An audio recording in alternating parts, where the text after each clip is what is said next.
Introduco. Ok ao ego. Para Ryan Holiday. Inspirado pela filosofia do estoicismo. O ego neo am conceito freudiano complexo. Máxima criança mamada dentro de nós que exige ser mais do que realmente. E a voz que censura que somos especiais. Que neo precisamos nos esforçar, e que merecemos aplausos antes mesmo de conquistá-los. O ego é o inimigo do que queremos ser, do que já temos e de como lidamos com as quedas. Part 1. Aspercao. Quando estamos comunicando e buscando nossos objetivos, o ego nos convence de que já somos grandes e nos impede de fazer o trabalho duro. 1. Failure. A ilusão do aqueo. Failure sobre o que vamos fazer libera a mesma dopamina no cerebro que o aqueo, MSI. O ego adora failure sobre planos, objetivos e visos porque isso gera aplausos antecipados. O silencio como força. Grandes realizadores trocam a falicao pelo silencio ficado. O verdadeiro trabalho acontece nos bastidores. Failure esgota a energia que deveria ser usada para a execução. 2. Ser ou fazer? A dicotomia de John Boyd. O estrategista militar John Boyd costumava perguntar aos seus pupilos: Você quer ser alguém ou quer fazer algo? O título versus o propósito. O ego busca desesperadamente títulos, status e cargos de prestigio, querer ser. O verdadeiro sucesso vem do compromisso com propósito, como trabalho real e o impacto, querer fazer. 3. Torna-se estudante. A mentalidade do aprendiz. O ego nos diz que já sabemos tudo.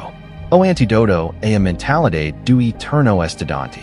Humildade intelectual. Mesmo no og de sua carreira no Metallica, o guitarrista Kirk Hammett contratou professor, Joe Satriani, para melhorar. Você não pode aprender o que que já sabe.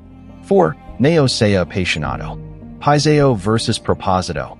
Holiday argumenta contra o conselho cliché de siga sua paiseo. A paiseo costuma ser siga, emotional e caia de si, ego. O realismo. Em vez de paiseo febril, precisamos de propósito claro e deliberado. O propósito é calmo, calculista e resiliente frente a obstáculos aborrecidos que a paiseo abandonaria. 5. Siga a estratégia de tila, canvas strategy. O caminho do suporte. O ego quer ser o centro das atenções imediatamente. A estratégia de tila consiste em encontrar pessoas bem-sucedidas e ajuda-las a brilhar ainda mais, limpando o caminho para elas. Benefício duplo. O ser a tila onde outros pintam. Você aprende perto com os mestres, cria alianças poderosas e, paradoxalmente, torna-se indispensável e acelera seu próprio crescimento. 6. Continua-se. O controle da raiva e do orgulho. Quando comunicamos, frequentemente somos ignorados ou desrespeitados. O ego quer lutar, provar valor e exigir respeito. Paciência. É essencial engolir o orgulho temporariamente. Contra as ricos impulsivas permite que você mantenha o foco na sua missão de longo prazo em vez de vencer discussos inúteis de curto prazo. 7. Saia de sua propriamente. O excesso da imaginação. O ego adora criar filmes mentais onde já somos heróis bilionários e celebrados. Foco no presente. Essa imaginação excessiva nos desconecta da realidade. Precisamos ancorar nossos pensamentos no momento presente e no passo imediato que precisa ser dado hoje, não nos aplausos do amanhã. 8. O perigo do orgulho precoce. O orgulho siga. Sentir muito orgulho por pequenas conquistas iniciais amortecimento, que é o nosso principal instrumento de trabalho. Substitua o orgulho pela humildade. O orgulho cria uma barreira entre você e a realidade, fazendo você subestimar as dificuldades que ainda estão por vir. 9. Trabalho. A execução é o que importa. Ter uma grande idea não significa nada. O ego quer a glória da idea. A realidade exige dor do trabalho. A rotina. Não há talhos ou epifanias mágicas. O suceso e construdo em horas, dias e anos de repeticio brutal e execuco focada. Part 2. Sucesso. Quando finalmente alcançamos o topo, o ego tenta nos convencer de que somos deuses infalíveis, levando a complacencia e a queda. 10. Continue sempre sendo estudante. O sucesso traz arrogancia. Quando vencemos, acamos que nosso método é perfeito. O exemplo de Genghis Khan. Ele construiu o maior imperio de historia porque absorvia ferozmente a tecnologia, os engenheiros e os conhecimentos das culturas que conquistava. Aprender neo para quando você ganha. 11. Neo cani historias a si mesmo. E iluseo de narrativa. Após o sucesso, e tenedor olhar para trás e criar uma historia heroica e linear sobre como tudo foi meticulosamente planejado. O perigo do medo. Acreditar na própria lenda, criada pelo ego, faz você esquecer o papel de sorte, de ajuda dos outros e das falhas no meio do caminho. Isso leva a apostas arrogantes no futuro. 12. O que é importante para você? A corrida errada. O sucesso atrai distracos. O ego sempre quer mais dinheiro, mais fama, mais poder do que o vizinho. Definico pessoal. Se você não sabe por que está competindo, acabar correndo a corrida dos outros. Saiba o que é suficiente para você e ignore as métricas de sucesso alheias. 13. Direito, controle e paranoia. A triade tóxica do sucesso. O ego nos faz sentir que temos o direito a tudo. Queremos controlar obsessivamente cada detalhe, microgerenciamento, e nos tornamos paranoicos quando que todos querem nos derrubar. Delegaco e confiança. Liderança verdadeira exige abrir mão do controle absoluto e confiar na equipe que você construiu. 14. Gerenciando a si mesmo. A mudança de papel. O que te levou ao sucesso, fazer tudo sozinho com muita energia. Não é o que aumentará lá. Liderança organizacional. O ego odia delegar porque acha que ninguém faz tão bem quanto você.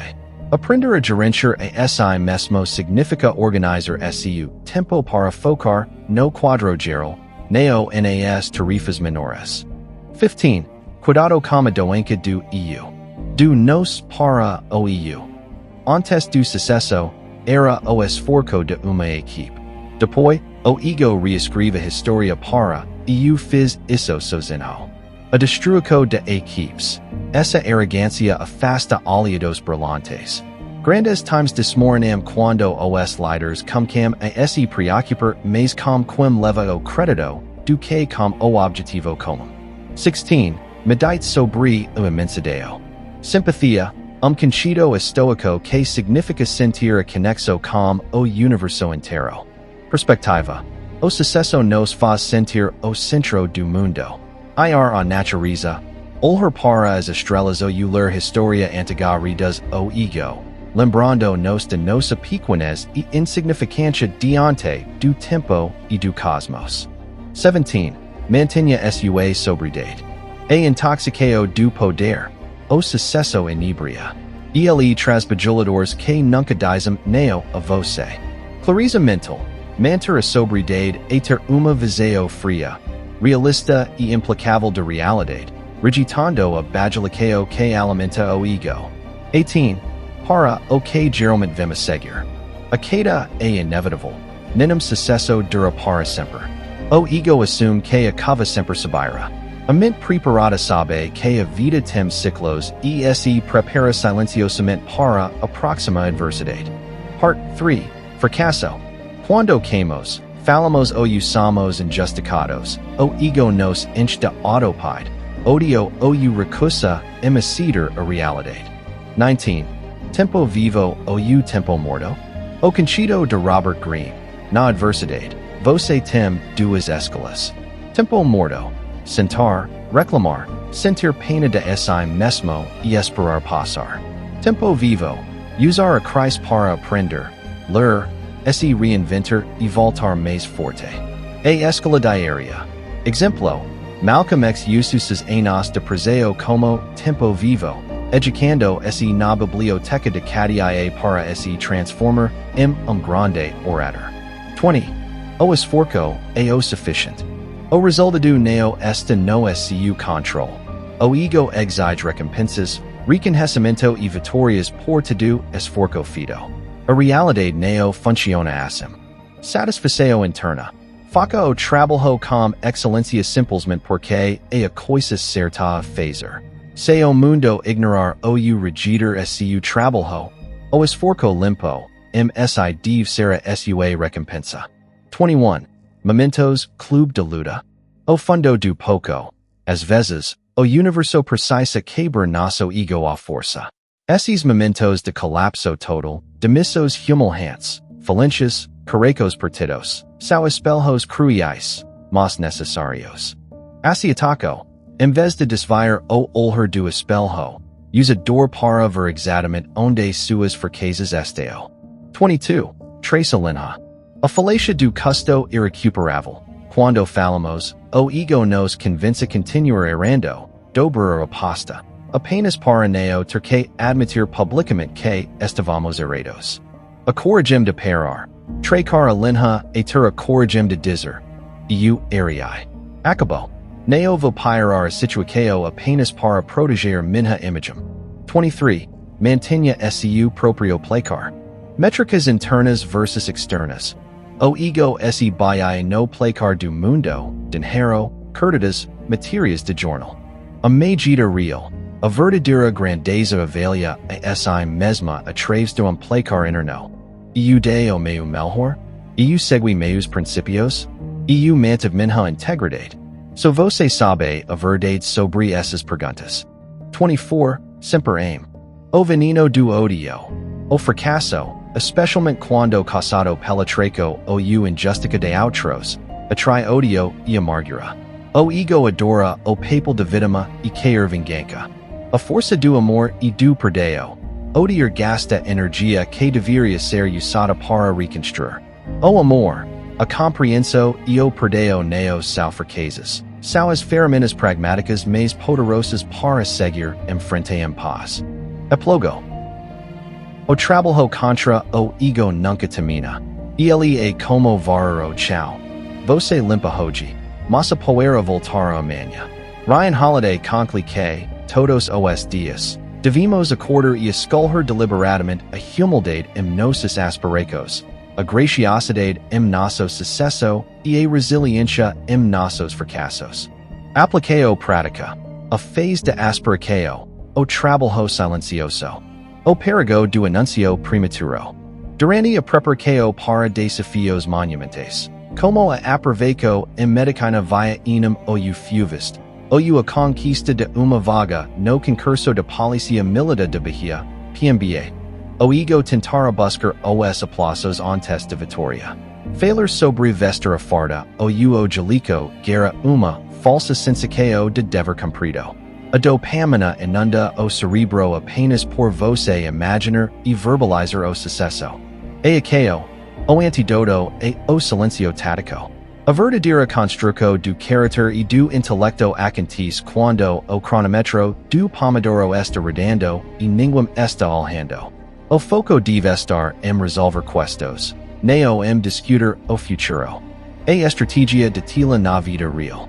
Buscar mentoria é auto de submisso do ego. Quando nos aproximamos de pessoas que já alcançaram o que queremos, como mentors e veteranos de corporqueo policial, não devemos tentar impressioná-los com o que já sabemos. E aqueo, observa a realidade brutal da perfeição e dos caminhos que eles trilharão. Limpa o caminho para eles, seja uma vinda tinto e faca as perguntas difíceis. O objetivo é aprender a operar sob pressão, não provar o seu valor intelectual imediatamente. Aplicao prática. A phase do sucesso é armadilha dos bons resultados. A síndrome do tópico dominado. O sucesso inicial é campo minado. E o domina tópicos avançados de exatas com facilidade, como logaritmos ou conceitos complexos de física. O ego sussurra que você é prodígio, ek neo precisa, mais revisor, o basico, o use esforcar, nas materias que considera menos interessantes. Aakeo, mantenha a mentalidade de fixa branca, o eterno estudante. Simulado com pontuação altíssima neo garanti a aproveito final. A arrogância intelectual faz o candidato negligencia revisos cruciais, resultando em quedas inesperadas em provas reis. Trado dominio de uma materia apenas como uma ferramenta a mais, neo como trofeo que senda você, do trabalho duro continuo. O controle do tempo e a paranoia. Atingir ritmo de estudo quais perfeito po gerar ilusão de controle absoluto.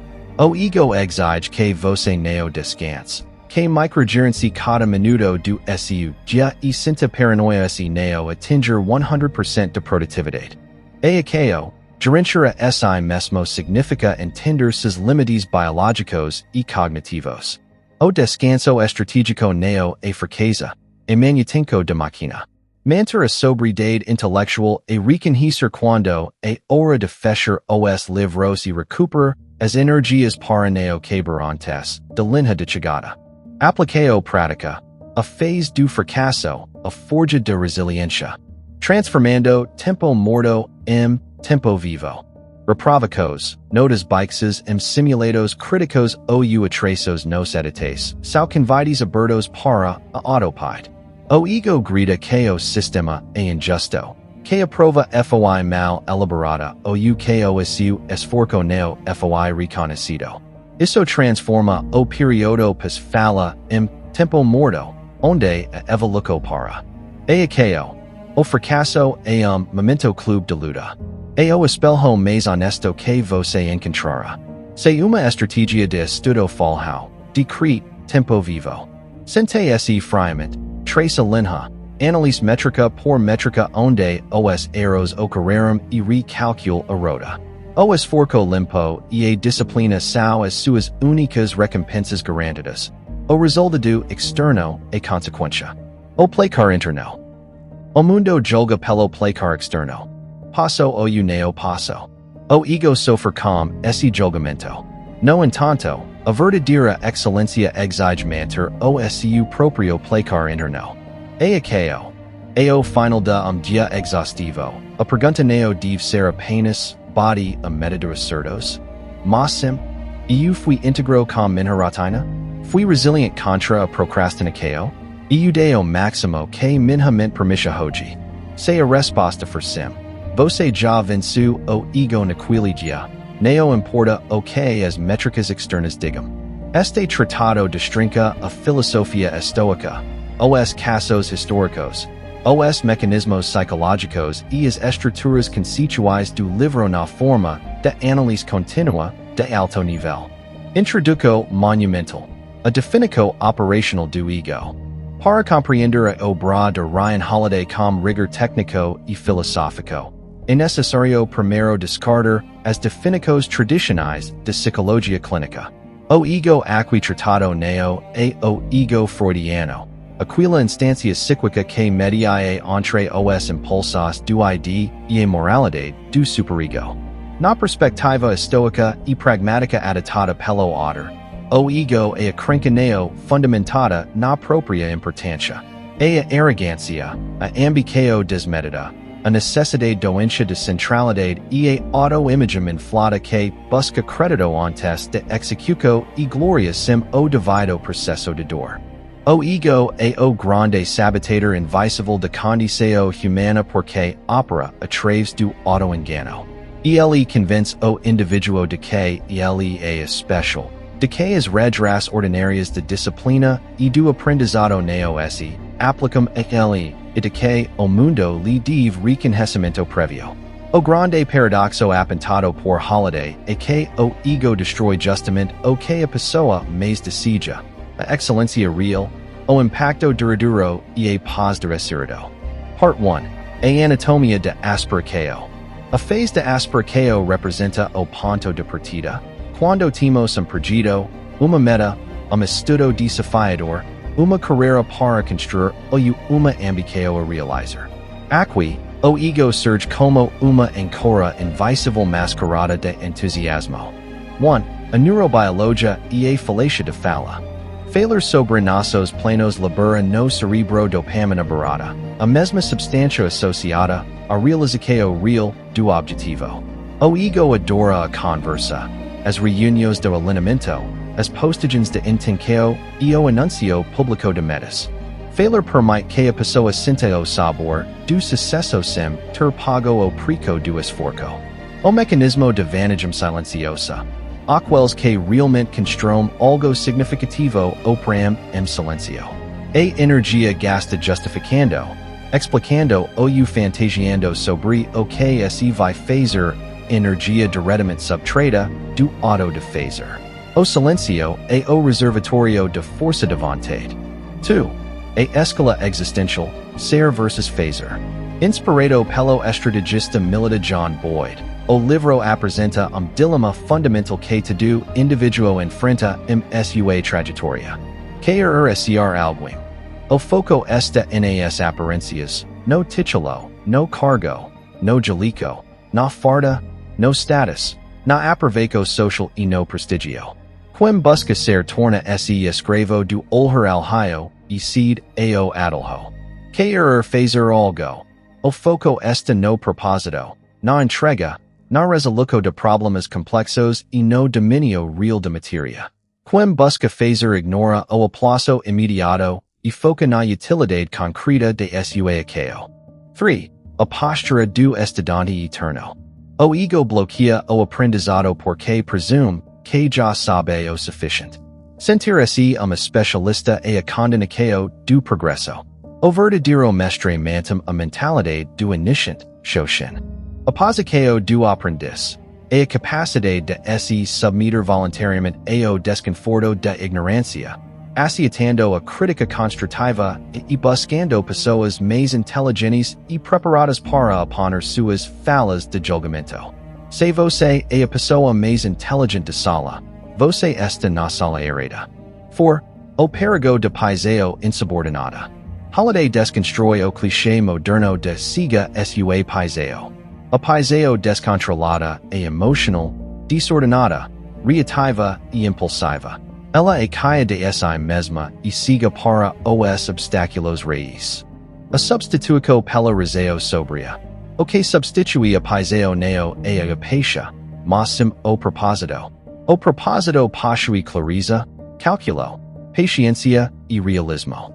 A paiseo desiste no primeiro obstáculo burocrático ou mecânico. O propósito atravessa a rotina monotona porque enxerga o objetivo final. 5. A estratégia de tila, canvas strategy. Inspirado pelo poeta Romano Marcial e pelo jovem Benjamin Franklin, Holiday apresenta modelo de crescimento baseado na servidão tática. Como funciona? Quando você está no início, seu papel neo é brilhar, mas sem criar a tila onde outros veo pintar. Significa abrir caminhos para seus mentores, resolver os problemas chatos deles, absorver o conhecimento de perto e tornar-se indispensável.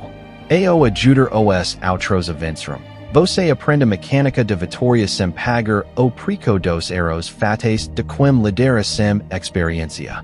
Part 2. A patologia do sucesso. Se na asperqueo o ego é obstáculo ao aprendizado. No sucesso ele se torna veneno mortal.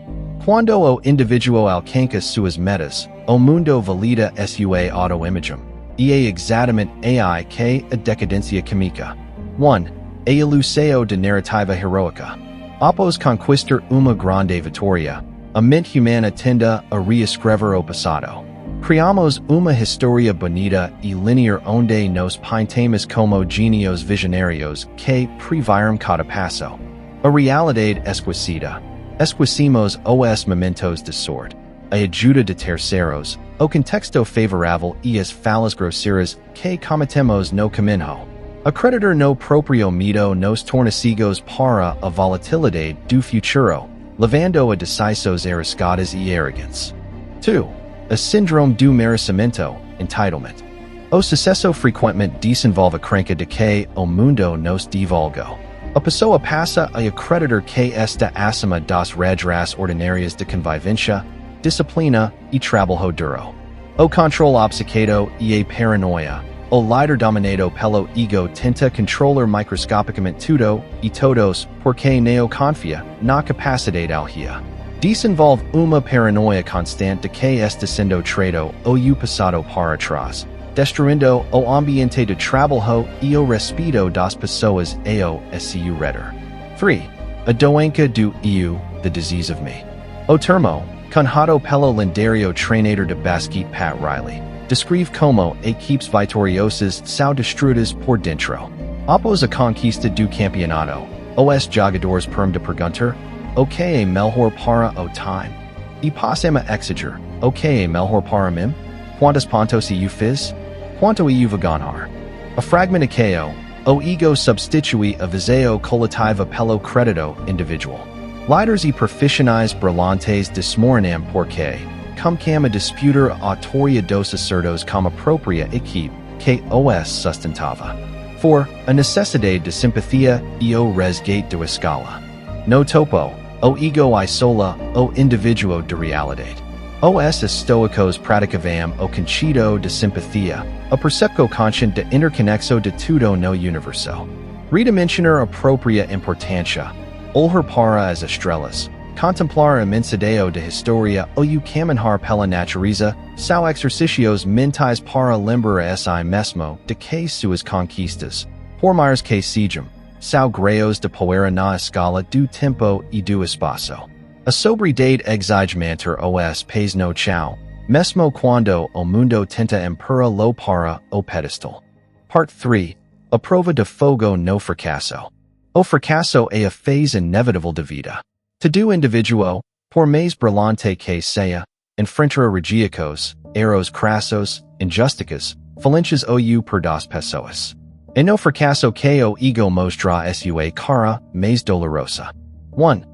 Tempo vivo versus tempo morto. Diante de uma derrota ou de período de estanhaco obrigatória, como uma demissão, uma reprovação ou uma crise severa, o indivíduo tem duas escalas de atitude mental. Tempo morto. É o período em que a pessoa se entrega a autopiedade, a amargura, ao ressentimento e à passividade. Ela passa os dias reclamando do sistema, das pessoas ou de sorte, aguardando passivamente a crise passar. Tempo vivo. É o período em que a pessoa utiliza a adversidade como laboratório intensivo. Ela lê, estuda, analisa friamente seus erros, treina o corpo, fortalece a mente e se prepara para o próximo ciclo. O exemplo de Malcolm X, preso por crimes juvenis, e ele recusa o tempo morto. Transforma a sala em uma biblioteca, copia o dicionário inteiro a mão para expandir o vocabulário e saiu do preseo como dos maiores oradores da história. 2. O esforço por como recompensa. O ego exige reciprocidade do universo. E ele quer que cada hora de estudo se converta em uma nota alta imediata. Quer que todo sacrifício seja aplaudido. A injustica de realidade. O mundo real não funciona assim. Você pode fazer tudo certo, e ainda assim falhar por fatores externos fora do seu controle. A ética de maestria. A única coisa sob seu controle absoluto é a qualidade de sua intenção e do seu esforço. Se você do seu melhor e o mundo o rejeita, o esforço si deve ser a sua satisfação. Buscar validação externa para o trabalho bem feito e entregar sua felicidade nas mãos dos outros. 3. O placar interno, the inner scorecard. Inspirado pelo investidor Warren Buffett e pelo técnico John Wooden, o livro faz uma distinção crucial entre duas formas de avaliar o próprio valor. O placar externo, emitido pelo status, notas, elogios, seguidores, dinheiro e aplausos. É raso, volátil e dependente de opinião alheia. O placar interno, emitido pelo seu próprio padrão de excelência, integridade e disciplina. So você sabe se realmente estudo no seu limite? se mantiva etica sob presso, ou se trapacia para alcancar resultado superficial. Quem vive pelo placar interno neo se abolacom criticas injustas e neo se ilud com elogios desmerecidos. 4. Amor fati e neutralizaco do odio. Quando somos injusticados ou trados, o ego busca o caminho de vingança e do rancor. O odioso consome apropria energia mental tentando punir quem o prejudico. Amor ao destino. Os estoicos ensinavam o amor fati. Amar tudo o que aconteça, seja bom ou ruim. O fracasso ou a injustica sofrem uma mutação na mente do sábio. Deixam de ser uma tragédia e passam a ser a matéria prima para o fortalecimento do caráter. Odiar o inimigo e dar a ele espaço aliado de graça dentro de sua cabeça. Part 4. Os estudos de caso históricos. Para dar carne e osso a teoria, Ryan Holiday contrasta ao longo de obra grandes figuras de historia que foram salvas pela humildade ou destruídas pelo ego. Os modelos de dominio do ego, anti-egos. General George Marshall, escolhido para liderar as forças americanas na Segunda Guerra Mundial. Marshall tinha o sonho de comandar a invasão do dia de na Normandia, a maior operação militar da história. No entanto, quando o presidente Roosevelt pediu sua opinião, Marshall recusou-se a pedir o comando, afirmando que o presidente deveria decidir o que era melhor para o país, não o que era melhor para o ego de Marshall. Eisenhower foi enviado em seu lugar. Marshall colocou o dever acima de própria glória e entrou para a história como dos maiores arquitetos de paz. General William T. Sherman. Durante a Guerra Civil Americana, Sherman recusou repetidamente o comando supremo e os cargos políticos mais altos, reconhecendo suas próprias limitações e sabendo exatamente onde sua mente funcionava melhor. Ele preferiu atuar como braço direito estrategista do General Grant, demonstrando realismo brutal sobre suas capacidades. Genghis Khan. Dos maiores conquistadores da história não venceu apenas pela força bruta, mas pela humildade intelectual. Continha como regra absorver os melhores engenheiros, médicos, sabios e administradores das culturas que conquistava. Ele constantemente adaptava sua máquina de guerra ao aprender com os vencidos. As vítimas do próprio ego, as quedas trágicas. Howard Hughes. Dos homens mais ricos e talentosos de sua época, aviador, cineasta, empresário. O ego insatiável e a recusa vir conselhos ou exceder limites biológicos e mentais o levaram à paranoia absoluta. Hughes terminou seus dias isolado quartos escuros, consumido por fobias e corte de unhas obsessivo, prisioneiro de própria mente. Xerxes I de Persia. Ao tentar invadir a Grécia, uma tempestade destruiu o ponte de barcos que seus engenheiros haviam construído sobre o Hellesponto. Dominado pela raiva infantil de imperador cujo ego não aceitava a resistência da natureza, Xerxes ordenou que seus soldados desferassem 300 chicotadas no mar e jogassem carenes na água para punir o oceano. Sua campanha terminou derrota desastrosa. Steve Jobs, a primeira fez sua juventude na Apple. Jobs era genial, mas seu ego descontrolado, falta de empatia e comportamento tirânico tornaram no insuportável para a própria empresa que fundou, resultando sua demissão humilhante em 1985. Apenas após a queda, passando pelo processo de reconstrução na Next na Pixar, ele retornou a Apple mais maduro, focado na gesto e consciente de suas limitações. Part 5. As 5 leis práticas para o combate diário. Para transformar esta leitura em uma ferramenta operacional diária, extremos as 5 leis de conduta anti-ego que devem guiar a rotina diária. A lei da execução silenciosa substitua o anuncio público dos seus objetivos pelo esforço invisível. A única métrica de progresso real é a folha de papel preenchida, as horas acumuladas no cronômetro e as questos resolvidas.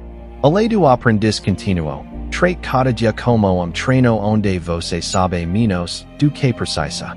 Nunca assuma que domina assunto completamente. Busca fala para corrigir lá antes que aprova o mercado expona. A lei de tolerância ao desconforto. Aceite o desrespeito inicial. O anonimato e a falta de reconhecimento. Neo gast energia tentando provar o seu valor para quem neo importa. Deixa que seu corpo de trabalho responda no momento certo. A lei do placar interno. Julga seu desempenho pela sua própria regula moral. Dia de trabalho mediocre que recebe elogios externos continua sendo dia mediocre. Dia de esforço total que ninguém viu é uma vitória pessoal. A lei do tempo vivo. Transform qualquer atraso. Reproveco o obstáculo combustível pedagógico. Se as coisas dirão errado. Neo reclam. Sente se. Analiso dado frio de derrota e ajusta rota imediatamente. Concluindo a sentis.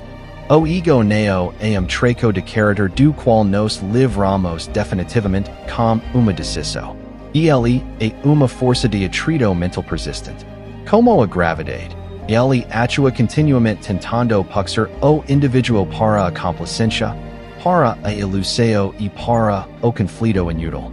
O leiteiro do elite compreende que vencer o ego neo significa apagar a ambição, mas sem limpa de toda a sujeira emocional, de vaidade e do auto-engano. A verdadeira grandeza é quieta, sobria, foca no processo e aceita com a mesma dignidade o peso do trabalho duro, o brilho do sucesso e a dor de derrota.